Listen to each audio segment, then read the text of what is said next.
when you want to express something which doesn't fit into the limitations of logic, poetry becomes very useful. In those 4 lines, you can hit somebody in such a way that it really hits them and forever they'll remember. Those 4 lines just transforms their life. So poetry is a powerful tool like that.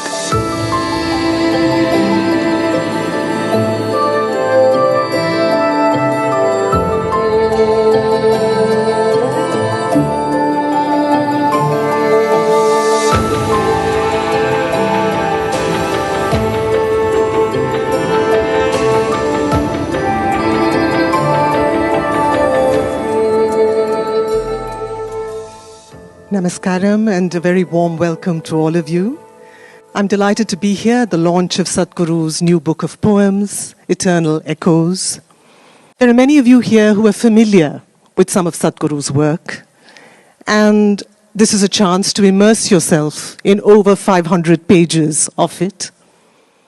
But for those of you, perhaps some of you online and elsewhere, who are more acquainted with Sadhguru as the proponent of inner engineering, as the proponent of yoga as a science, of technologies of well-being, this is a chance to be acquainted with a somewhat different Sadhguru.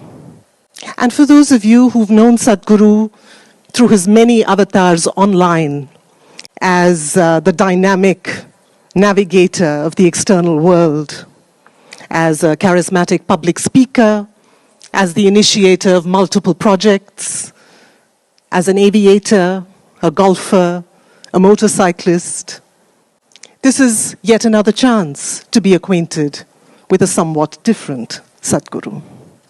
Because this is the province of the lyric, not of logic. This is the province of the twilight world, not the province of 100-watt illumination.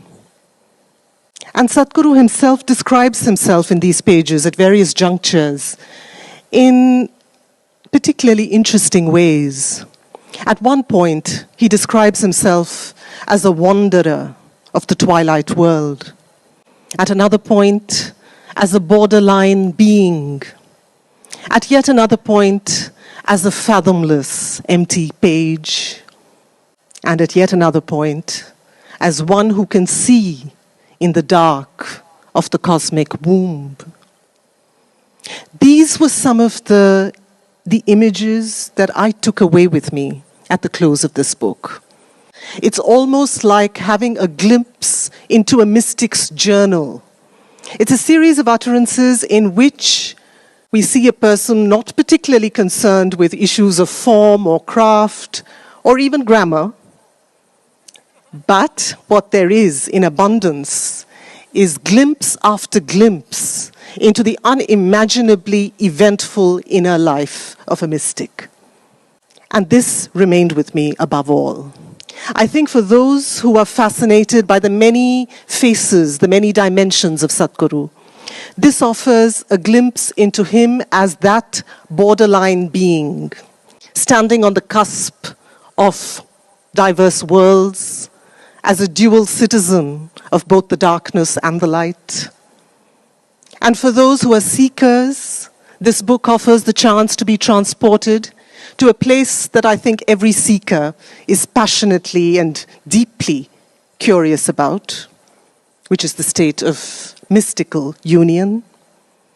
And for devotees and disciples, this offers the chance to be transported to a place that every devotee yearns to be, which is the heart of the Guru. And on that note, I'd like to invite on stage the author of Eternal Echoes, Sadhguru.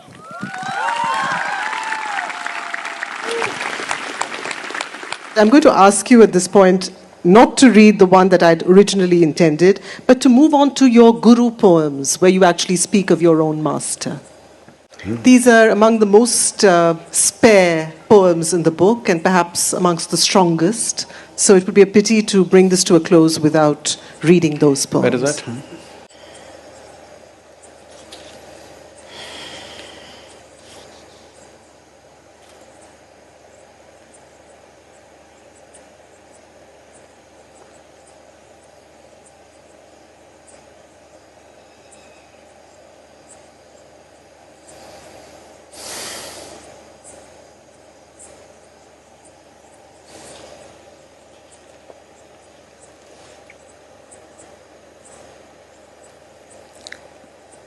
my master.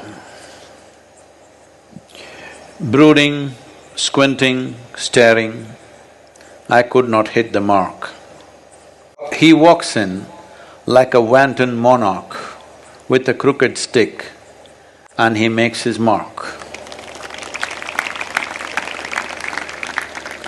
It's very difficult to not ask Sadhguru to read some of the poems that I think are the most unusual in this book, which is poems of utter tenderness, too much tenderness, or that? just tenderness. What is that? 268. Too much tenderness. Tenderness. Let's go too much. No? Any of the tender poems. There are 3 of them. Let's do tenderness. I thought so. Tenderness.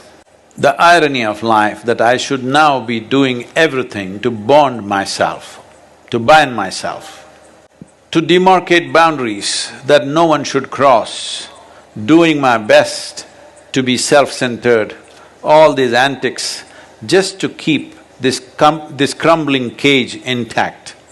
With the work done, why linger on? Depart gracefully, says my mind.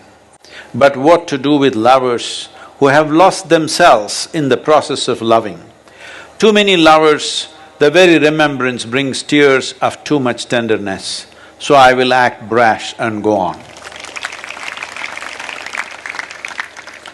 We have Kangana Ranot in the audience. Yes. Namaskaram, Sadhguruji. Sadhguruji, your poems are so wonderful. You just got the book, you haven't read it. I have. Some of them I've read. There is this poem which I just saw, Too Much Tenderness. I think you may have written about somebody you lost in your life. So do you feel a sense of, can you're putting your story out there? Is it cathartic for you? What is the purpose of it? See, only if you have something pent up, you need a cathartic process. Do I look like I've gathered any substance living here? No, you don't. And what you said about these being absolute reflections, I do agree with that also. No, I mean to say, catharsis is meaningful only when you have some pent-up stuff. So this is something, I was in United States and this journalist was interviewing me. Sadhguru, all the time you're busy, how do you unwind yourself? I said, I don't wind myself up, first of all. Why do you wind yourself up and then unwind yourself? I don't wind myself up, so where is the question of catharsis?